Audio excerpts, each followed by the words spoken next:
Data Radio Bijak berinformasi, cerdas berinteraksi. Rekan data agama Islam adalah agama fitrah dan manusia diciptakan Allah sesuai dengan fitrah ini. Oleh karenanya, Allah menyuruh manusia untuk menghadapkan diri mereka ke agama fitrah agar tidak terjadi penyelewengan dan penyimpangan sehingga manusia tetap berjalan di atas fitrahnya. Pernikahan adalah fitrah manusia, maka dari itu Islam menganjurkan untuk menikah karena nikah merupakan garizah insaniyah atau naluri kemanusiaan.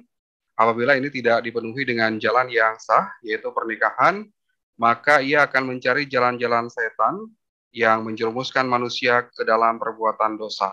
Kita akan membahas mengenai pentingnya menikah bersama Ustazah Irawati Istadi. Beliau adalah anggota Majelis Penasehat Muslimah Hidayatullah dalam talk show parenting.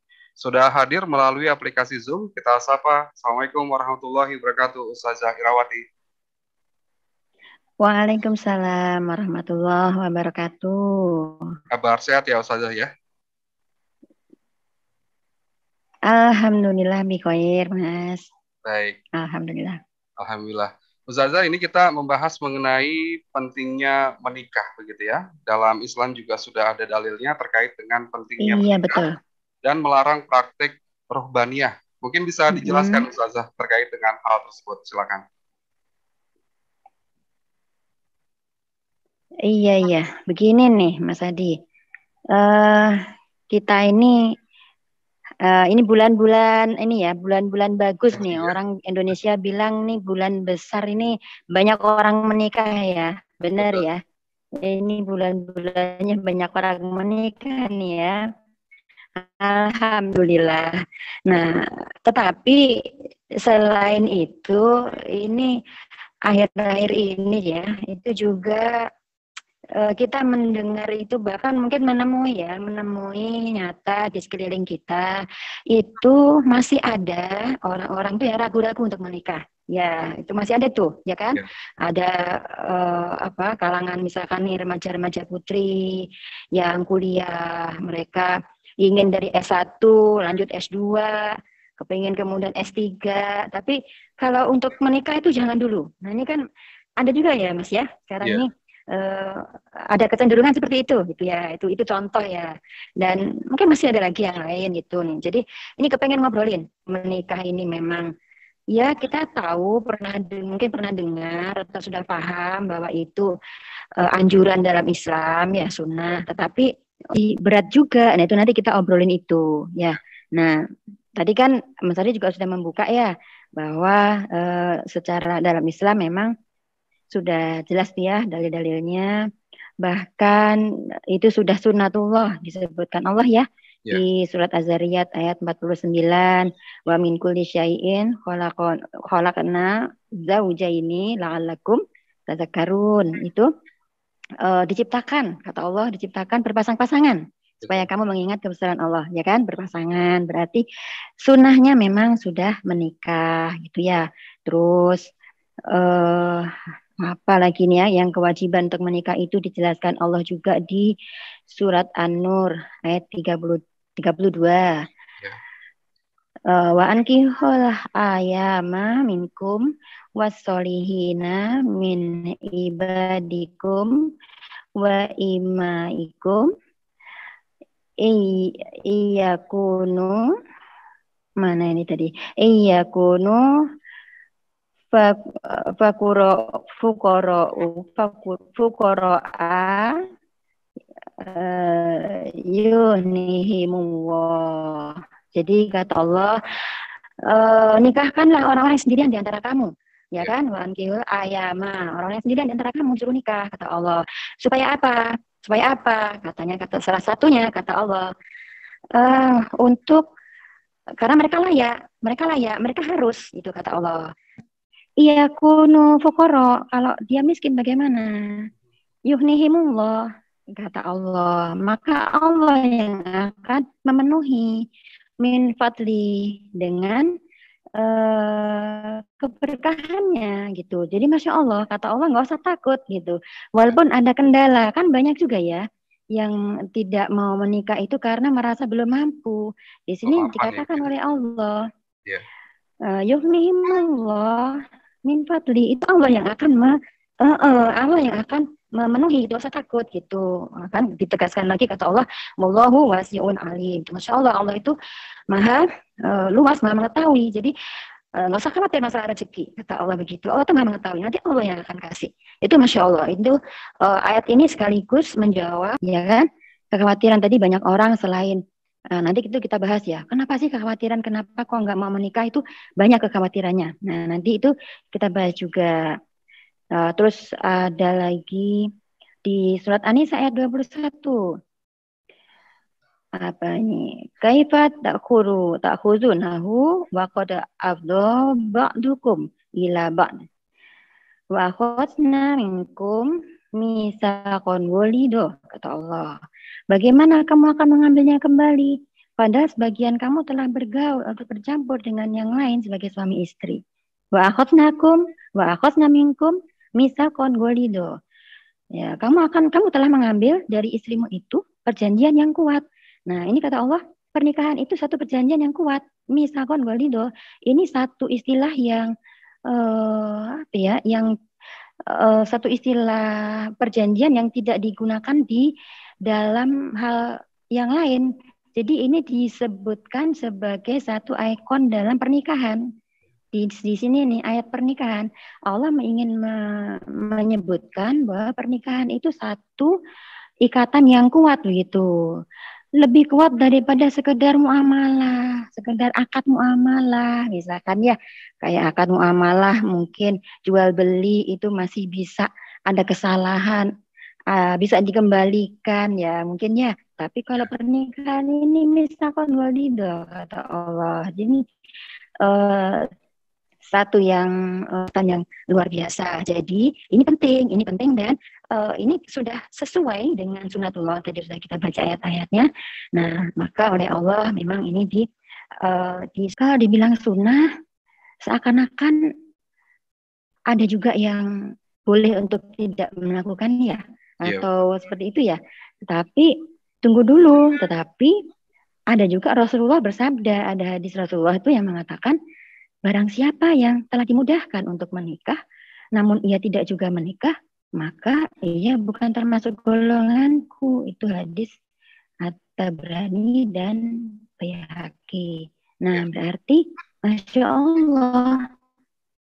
Ya, ini apa ya? Seperti ancaman Rasulullah ya. Kalau sebenarnya sudah siap menikah, tapi tidak menikah, ternyata bukan dianggap Rasul sebagai golongannya. Berarti ya kita usahakan ya semaksimal mungkin untuk bisa menikah tersebut. Itu kira-kira nih wajibnya pernikahan itu di dalam Islam. Begitu Mas Adi. Baik, artinya memang menikah itu merupakan hukumnya wajib ya, Ustazah. Walaupun juga ada sebagian yang mengatakan bahwa hukum menikah itu sunnah begitu ya, Ustazah ya? Iya, kalau mengenai hukum itu ada beberapa pendapat. Jadi ada segolongan ulama yang berpendapat wajib. Tapi kalau jumhur ulama itu berpendapatnya sunnah. Itu. Baik. Tapi juga memang dijelaskan oleh Rasulullah bahwa kalau tidak menikah berarti bukan golonganku ya, saja ya. Iya, betul. Tidak menikah dalam artian sebetulnya sudah mampu ya, sebelumnya sudah mampu dan ada kesempatan, tapi tidak menikah juga, seperti itu.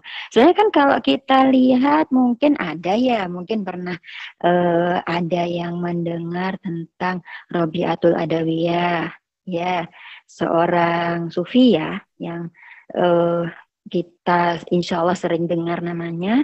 Beliau sangat tinggi kecintaannya kepada Allah ya, dan ya, beliau tidak menikah. Tetapi tidak menikahnya itu alasannya sangat kuat. Jadi Masya Allah ya, kalau ini kasuistik ya, tidak bisa dianggap menjadi satu hukum secara umum ya, tetapi ini satu kasuistik. Jadi beliau ini kan ceritanya seorang sufi yang sangat tinggi kecintaannya kepada Allah ya. Kemudian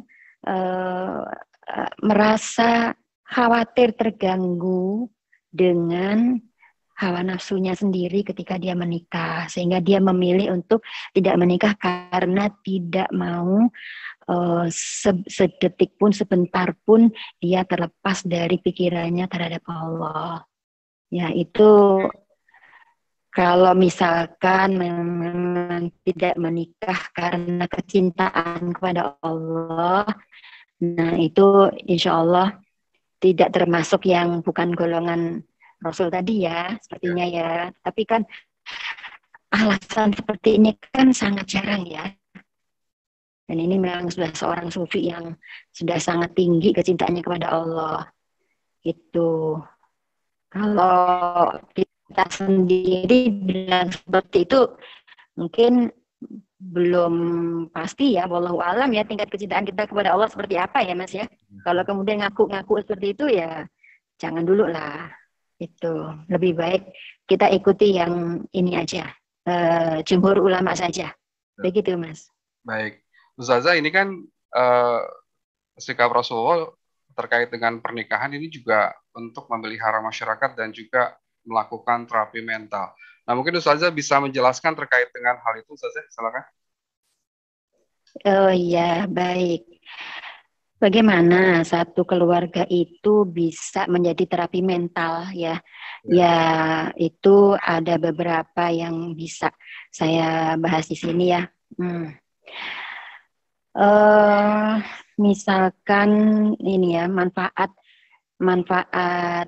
keluarga dalam menyelamatkan masyarakat ya, itu bisa dari hal menyelamatkan dari penyimpangan akhlak misalkan ya. Jadi ini sebagai terapi mental tadi ya. Betapa ketika seorang laki-laki yang pasti punya keinginan terhadap lawan jenis, begitu juga seorang perempuan yang memiliki keinginan gairah kepada lawan jenis, maka akan selamat ketika sudah menikah kan ya, sehingga tidak tergoda untuk melakukan maksiat-maksiat, pergaulan bebas di luar. Tapi mereka yang belum menikah, padahal sudah pada usia ini kan, sudah usia gairah birahinya muncul, yaitu akan sangat berbahaya ya, karena godaan untuk berbuat maksiat itu terbuka lebar. Itu Masya Allah ya. Jadi itu kenapa kalau kita melihat dosanya orang zina itu lebih besar dosanya orang yang sudah menikah kan ya, karena itu memang sudah kesalahan yang double itu ya. Itu kalau sudah menikah masih saja tidak bisa menahan hawa nafsu, nah itu sudah berat itu ya. Nah, tetapi memang salah satu fungsi ini memang itu untuk menyalurkan hawa nafsu sehingga itu menyelamatkan akhlak dari kita semua. Itu ya, itu pertama dari keinginan pergaulan bebas itu terjaga insya Allah. Kemudian juga bisa dari keselamatan dari sisi penyakit-penyakit fisik, karena kemaksiatan zina itu ini ya membawa penyakit fisik yang luar biasa, menyeramkan ya, dan itu ternyata juga sudah banyak ada di masyarakat, apalagi dengan maraknya LGBT misalkan ya, itu penyakit fisik tuh luar biasa menyeramkan, itu sudah mulai banyak muncul di masyarakat. Nah ini kalau kita menikah dengan cara Islam, insya Allah terbebas dari penyakit-penyakit seperti itu. Kemudian juga kalau sudah menikah itu mental kita mudah untuk bisa tenang, menenangkan jiwa kita. Ya kan? Karena kita punya pasangan yang menenangkan. Kita punya pasangan di mana kita bisa curhat, kita bisa berkasih sayang. Jadi itu yang akan membuat ketenangan dalam jiwa kita. Itu ada ya, sudah disebutkan surat Rum ayat 21. Min ayatihi an khalaqalakum min anfusikum azwajan litaskunu ilaiha wa ja'ala bainakum mawaddah wa rahmah. Inna fi dzalika la ayatin liqaumin yatafakkarun. Jadi itu kata Allah, Allah menyuruh kita menikah itu supaya ada kamu cenderung dan merasa tentram kepada pasanganmu. Kemudian dijadikan Allah di antaramu itu kasih sayang. Itu Masya Allah. Ini sebetulnya kebutuhan ini, kebutuhan manusia ini yang kalau dia nggak menikah, kalau dia nggak menikah, memberikan kasih sayangnya kepada lawan jenis itu nggak akan bikin tenang. Ya kata Allah, ya ini harus menikah dulu, baru kemudian akan bisa tenang seperti itu. Jadi kalau yang katanya kalau pada masyarakat yang kumpul kebo yang nggak menikah ya, atau ada yang apa itu teman tapi mesra titik segala macam itu ya, itu naudzubillah, dan kata Allah itu tidak akan memberikan ketenangan kalau nggak menikah seperti itu mungkin ya terapi-terapi mental yang bisa diperoleh dengan kita menikah itu Baik. Mas. Artinya memang ini mewaspadai penyakit-penyakit kelamin, kemudian juga persoalan mengenai LGBT juga bisa dicegah ya saja ya, terkait dengan Insya manfaat Allah dari ya, betul pernikahan itu sendiri. Nah, untuk membentengi betul. terkait dengan persoalan-persoalan yang ada seperti LGBT, mungkin Ustazah bisa menjelaskan ini bagaimana caranya agar kita terhindar dari masalah-masalah LGBT ini saja. Iya iya, ini kan Masya Allah ya, masalah LGBT itu sudah masuk ke hampir semua sisi kehidupan kita ya. Ya. Seperti rasanya kita itu sudah bisa menemukan LGBT itu di hampir di semua sisi kehidupan gitu ya, di semua sisi masyarakat itu sepertinya sudah ada itu LGBT itu kan menakutkan sekali ya. Dan kalau yang saya tahu ya, yang sepanjang yang saya temukan itu LGBT ini kan seperti semacam penyakit menular ya. Jadi penyebabnya ini yang menularkan ya, yang awal kali membawa penyakit ini itu biasanya menularkan penyakit ini kan ke korbannya, ini juga akan menularkan ke orang lain kan seperti itu. Nah, banyak sekali yang kita temukan bahwa korban-korban ini sebenarnya adalah anak-anak baik-baik. Masya Allah, itu kasihan sekali. Jadi anak-anak yang beriman, yang tumbuh dalam keluarga yang baik, dalam lingkungan yang baik, tetapi qadarullah dia bertemu dengan orang yang punya penyakit LGBT ini dan mereka tanpa sadar tertular. Ini banyak sekali yang tertular tanpa sadar. Yeah. Dan ketika kemudian sudah menjadi LGBT, kemudian dia sadar, ini banyak yang sadar, dan kemudian bingung mau bagaimana. Nah, ini salah satu terapi yang efektif itu dengan menikah. Dengan menikah itu. Walaupun dia masih belum sembuh total ya, karena biasanya proses kesembuhan juga lama ya. Kalau apalagi pasangannya ini tahu kelemahan dari pasangannya ya, kemudian membantu, mendukung, maka itu akan lebih cepat lagi bisa sembuh. Jadi ini memang terapi yang bagus menikah ini untuk mereka yang merasa sudah mulai terkotori oleh penyakit LGBT ini, sebaiknya segera taubat dan menikah sehingga cepat dia bisa merubah kesalahannya. Dia cepat bisa merubah mindset berpikirnya, kebiasaannya, itu bisa berubah dan orientasi seksualnya bisa diluruskan kembali. Itu kalau dia didukung oleh pasangan hidup yang mengerti akan dirinya. Kayak gitu. Baik. Artinya ini menikah juga bisa menghindari ataupun juga menjadi terapi ya saja ya untuk penyakit-penyakit LGBT ya. Betul. Baik. Iya.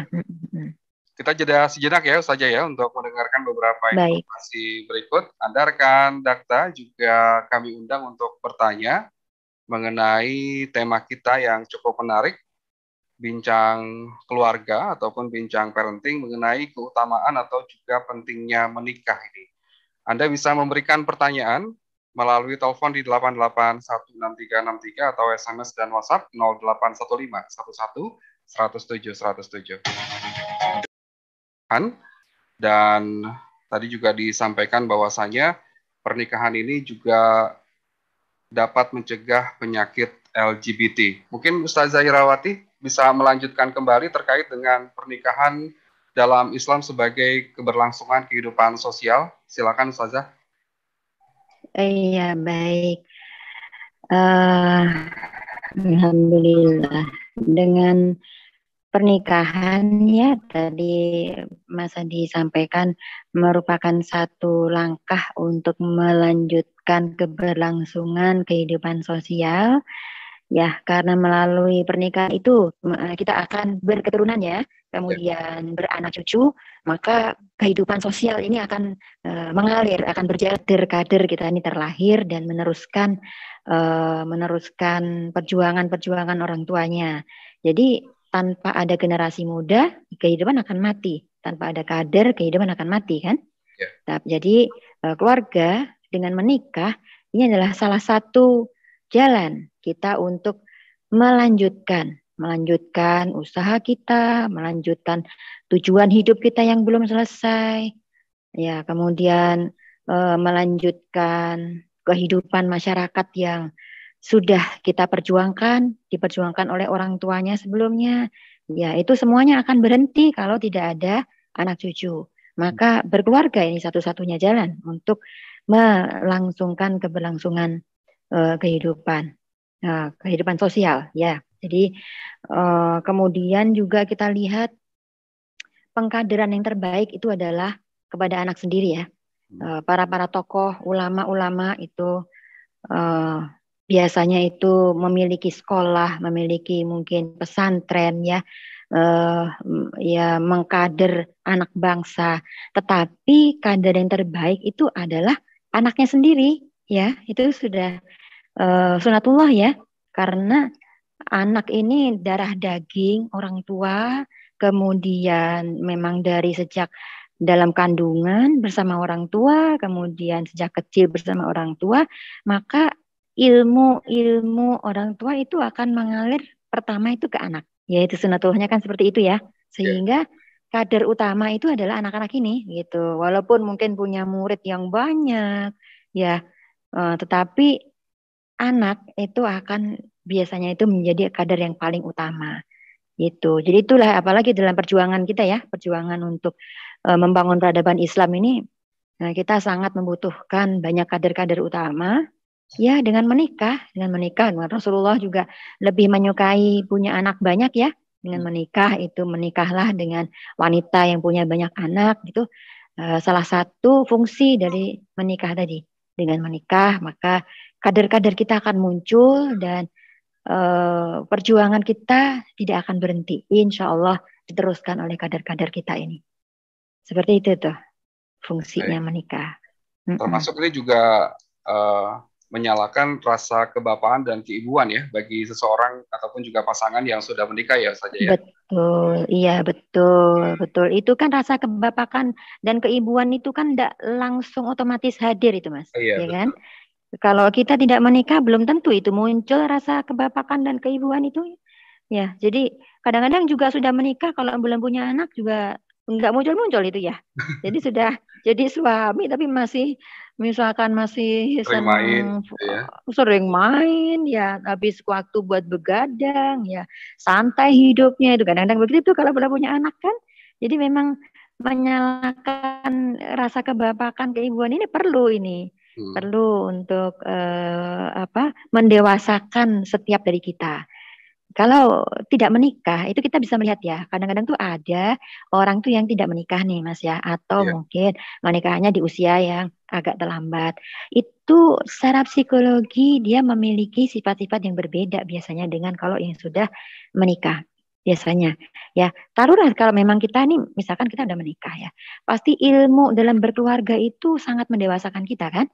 Bagaimana hidup bersama orang lain yang sifatnya nggak sama, kadang-kadang bertolak belakang, harus saling menjaga perasaan, ya, kemudian bisa Bapak selain menyalurkan kasih sayang, tapi juga harus menghargai, harus ketika ada perselisihan harus bisa mengalah, sebenarnya itu kan pelajaran kehidupan semua itu kan. Yeah. Nah itu kan tidak diterima, tidak didapatkan oleh mereka yang tidak menikah. Maka biasanya itu dari sisi kedewasaan, kematangan itu juga berbeda. Jadi sifat kebapakan dan keibuannya juga berbeda. Itu kelihatan bedanya mereka yang sudah menikah dengan mereka yang belum menikah. Itu. Kadang-kadang ada orang yang belum menikah itu mungkin dia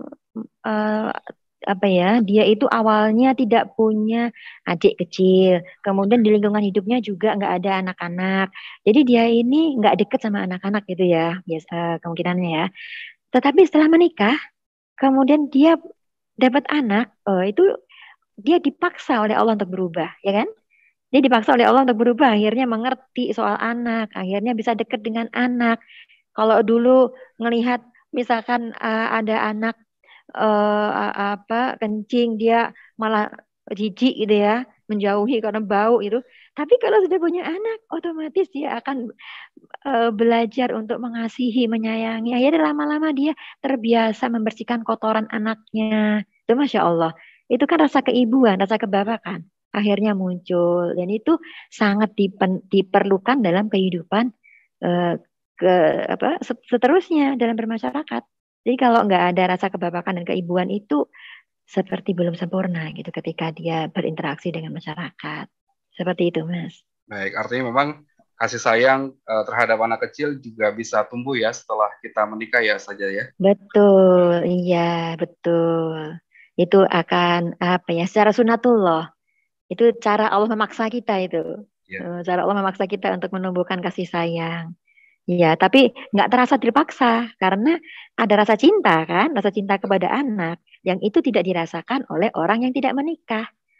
Jadi orang yang tidak menikah tidak mengerti itu rasa sayang kepada anak sendiri itu seperti apa, itu sulit untuk bisa mendapatkan perasaan itu kan. Padahal bermula dari rasa cinta kepada anak itulah itu bisa merubah pribadi dari orang tuanya. Ya. Bisa sangat berubah itu Mas sebelum menikah dengan setelah menikah itu.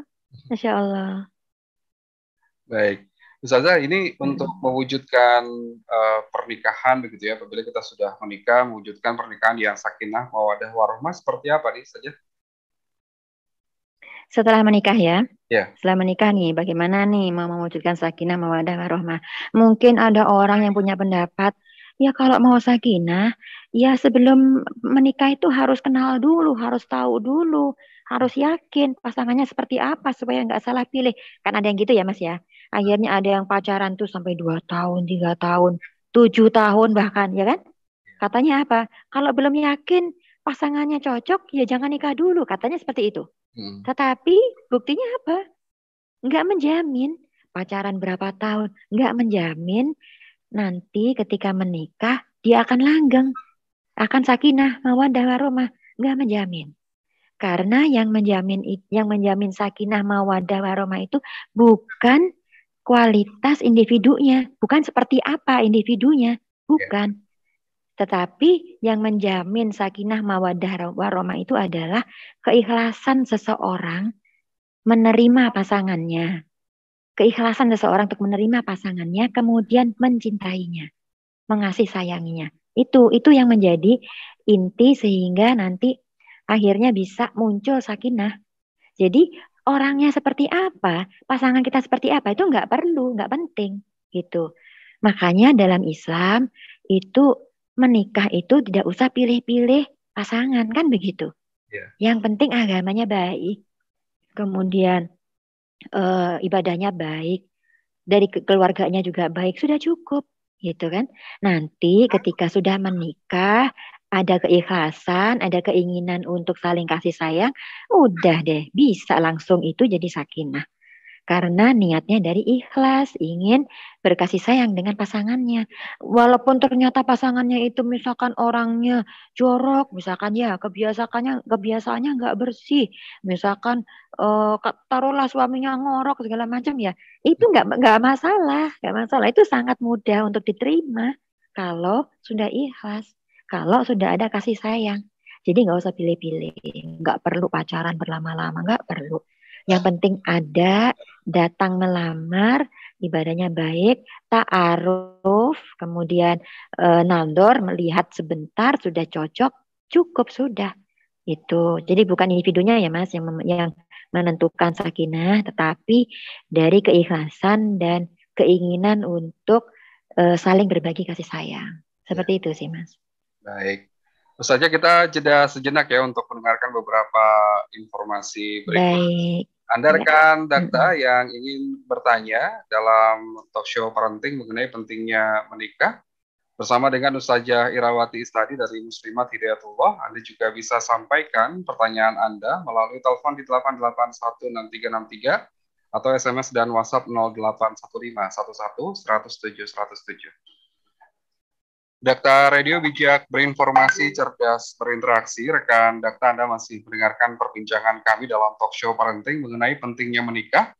Masih bersama Ustazah Irawati Istadi dari Muslimat Hidayatullah. Anda juga rekan Dakta yang ingin bertanya mengenai perbincangan kita di siang hari ini, Anda bisa bertanya melalui telepon di 8816363 atau SMS dan WhatsApp 0815 107 107. Tadi Ustazah Irawati juga menjelaskan ya mengenai pentingnya menikah ini dalam hal terkait dengan keberlangsungan kehidupan sosial. Nah, Ustazah, rumah tangga ini kan menjadi sekolah pertama ya bagi anak yang telah lahir begitu. Bagaimana sebetulnya peran ibu dan juga peran ayah ini dalam mendidik dan juga menjaga anaknya dari hal-hal negatif yang ada di luar sana, Ustazah? Silakan. Iya, baik. Kalau berbicara tentang tanggung jawab orang tua terhadap pendidikan anak, itu sudah ada sejak janin itu Allah berikan, Allah tumbuhkan dalam rahim ibu, ya. Itu sudah tumbuh tanggung jawab dan untuk memberikan pendidikan. Jadi sebaiknya orang tua itu sudah belajar sebelum janin itu ada. Ya, belajar itu sudah tuh mendidik anak karena itu tanggung jawab. Ya Ya, kan, itu kan tanggung jawab orang tua ya. Nah, kalau kita belajar ketika sudah mendapat anak itu sebenarnya terlambat. Tapi ya ya, nggak apa-apa ya, daripada tidak sama sekali, nggak apa-apa sambil jalan sambil belajar. Nah, yang namanya pendidikan itu dimulai sejak dalam kandungan juga. Bahkan sebelumnya mungkin ya, sebelumnya itu ada juga perintah untuk memilih pasangan terbaik untuk calon anak. Nah, itu juga sudah pendidikan berarti buat anak. hmm, Kemudian setelah pasangan dipilih janin mulai ada, maka itu sudah kewajiban mendidik mulai tumbuh. Jadi pendidikan di masa janin itu pengaruhnya besar sekali pengaruhnya dalam pendidikan anak sampai nanti sampai dia dewasa nanti ya, karena semasa kehamilan itu proses pembentukan otak anak itu terjadinya di dalam masa kehamilan juga kan. Jadi itu sangat berpengaruh juga ketenangan ibu, kemudian juga itu berpengaruh ya, ketenangan ibu itu berpengaruh untuk pembentukan asam amino, kemudian DNA dari otak si anak ya, itu akhirnya bisa membentuk otak yang kemudian anak sudah mulai besar dalam kandungan, maka ketika diperdengarkan ayat-ayat Al-Quran itu Masya Allah, itu pendidikan yang luar biasa ya, yang diterima oleh anak itu sudah merupakan tanggung jawab orang tua. Kemudian begitu lahir sudah ada pendidikan-pendidikan bagaimana anak lahir, diazankan, kemudian diberi akikoh dan lain sebagainya. Pendidikan dari mulai 0 sampai 2 tahun itu juga pendidikan yang sangat utama. Nah, sangat utama sehingga meletakkan pondasi batu bata terbesar dalam pendidikan anak hingga dewasa nanti. Maka sangat penting ini orang tua untuk mendidik di masa-masa kanak-kanak masih di bawah 2 tahun kan. Nah, Rasulullah sendiri, sahabat-sahabat Rasulullah itu ulama-ulama juga itu mendidik sendiri anak-anaknya itu di usia sekecil itu ya, di usia sampai 2 tahun. Nah, ini pentingnya orang tua juga ini, ayah dan ibu. Ibu sebagai madrasatul ula, sebagai pendidik sekolah yang pertama. Nah, itu jangan meremehkan masa 0 sampai 2 tahun. Selain kehamilan tadi ya, itu jangan meremehkan. Walaupun bayi itu belum bisa seperti belum bisa merespon, tetapi otak dia itu menerima semua yang kita perdengarkan. Diterima 100%. Nah, makanya jangan sia-siakan waktu ini. 2 tahun ini jangan sia-siakan. Masa kalah sama orang bekerja? Mereka akan pergi bekerja, ibunya itu pergi bekerja kalau anaknya udah 5 tahun. Kalau masih 0 sampai 2 tahun, 3 tahun, itu diberikan sendiri semua. Diajarin ngaji, diajarin, oh Masya Allah. Apalagi kalau sampai bisa diusahakan bisa hafal Al-Quran di bawah 10 tahun, oh Masya Allah. Itu akan lebih mencerdaskan lagi otak dia di tahun-tahun berikutnya. Itu kewajiban ibu. Lalu bagaimana kewajiban ayah? Ayah bahkan punya kewajiban di atas ibu. Lebih tinggi kewajibannya. Karena didik oleh ibu, yang ditanya lebih dulu oleh Allah adalah ayahnya ini. Bukan ibunya saja, karena ayah yang paling bertanggung jawab. Nah, tanggung jawabnya di mana? Ayah di keteladanan. Ayah memberikan keteladanan kepada anaknya. Ya, kemudian memberikan kasih sayang juga. Kemudian memberikan kasih sayang juga kepada istrinya, dan pendidikan kepada istrinya itu tanggung jawab seorang, tidak langsung ya, mungkin ayah tidak perlu 24 jam ya, kalau ibu mungkin sehari mendidik anak ketika masih kecil ya, tetapi ayah barangkali cukup satu harinya 15 menit, setengah jam sudah cukup. Tetapi ayah punya kewajiban mendidik istrinya, memberi fasilitas kepada istrinya supaya mengerti pendidikan anak, itu tanggung jawab ayah semua. Seperti itu. Kemudian kebijakan garis besarnya ayah. Juga anak mau diarahkan kemana itu ayah. Mau disekolahkan di mana itu sama tanggung jawabnya ke ayah. Jadi sebenarnya sama sih tanggung jawab antara ayah dan ibu, hanya beda di apa ya? Beda di kapri. Baik. Terus saja? Ya. Ya, baik. Ini ada beberapa pertanyaan ini ya yang sudah masuk ke 0815111107. Dari Pak Akmal di Babelan, dalam menikah apakah masing-masing pengantin ini perlu membuat perjanjian pernikahan ini? Mungkin bisa dijawab, Ustazah silakan. Perjanjian pernikahan, mungkin ini maksudnya di luar akad yang yang biasanya ada ya, barangkali ya. Perjanjian pernikahan ini bisa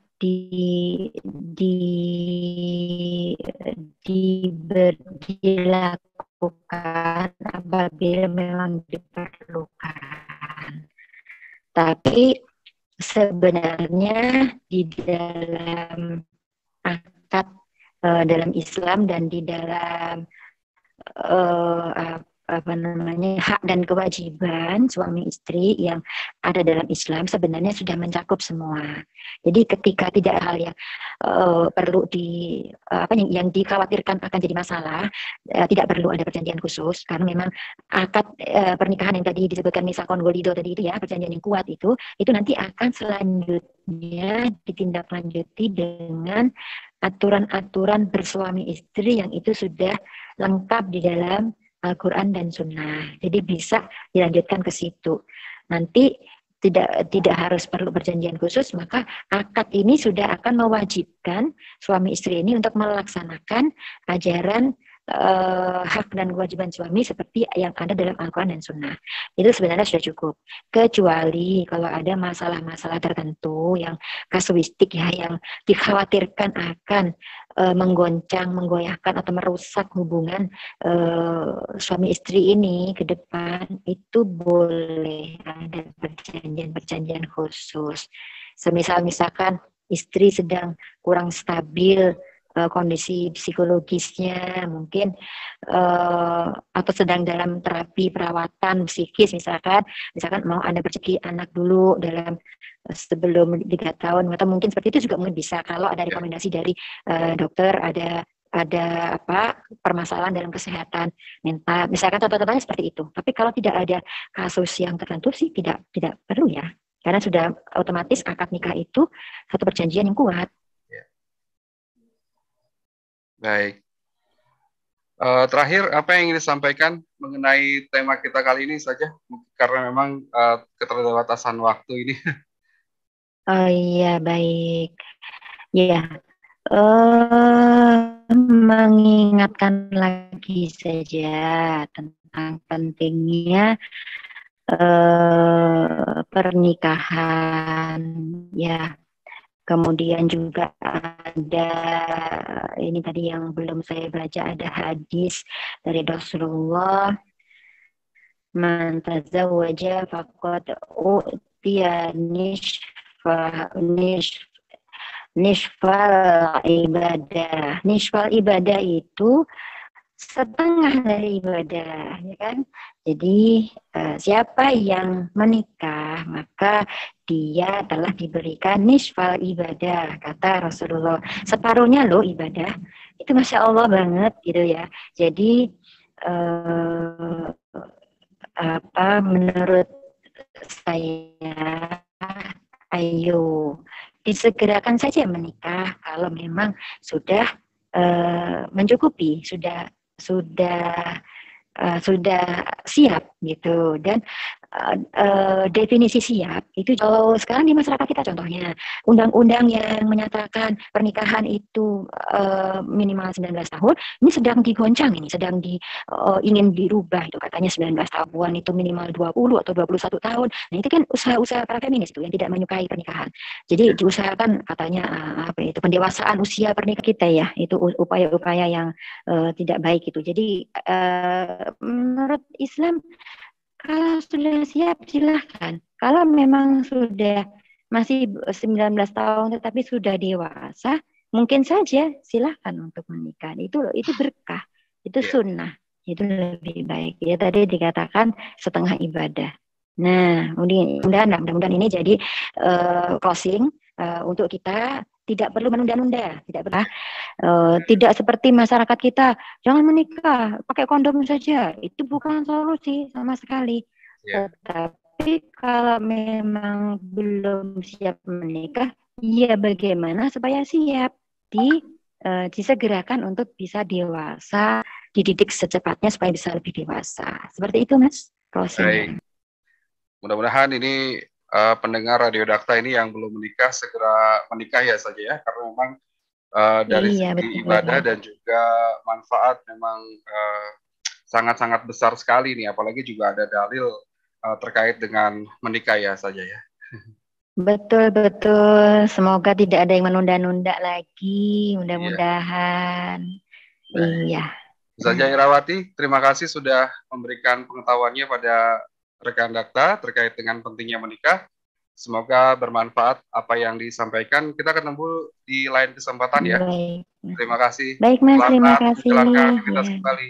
Assalamualaikum warahmatullahi wabarakatuh. Terima kasih. Waalaikumsalam warahmatullahi wabarakatuh.